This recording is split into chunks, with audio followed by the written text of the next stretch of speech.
தூக்கம் இன்றி இருப்பது என்பது ஒரு நபர் ஒழுங்காக தூங்க முடியாத நிலை.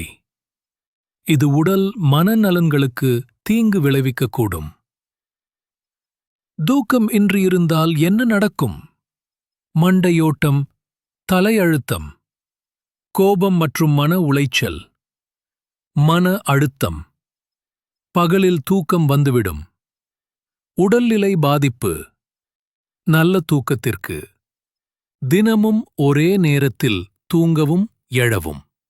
தூங்கும் முன் 1 மணி நேரத்திற்கு மொபைல் அண்ட் டிவி தவிர்க்கவும். இரவில் காஃபி குடிக்க வேண்டாம். புத்தகம் படிக்கவும். தியானம் அல்லது நிவாரண பயிற்சி மன அமைதி கொண்டு வரும்.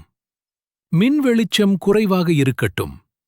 மெத்தை, தலையணை சுத்தமாக வைத்துக் கொள்ளவும். சந்தனக்கட்டையோ லவெண்டர் வாசனையோ பயன்படுத்தலாம். எனவே தூக்கம் நல்லதாயிருந்தால் நாளும் சந்தோஷமாக இருக்கும்.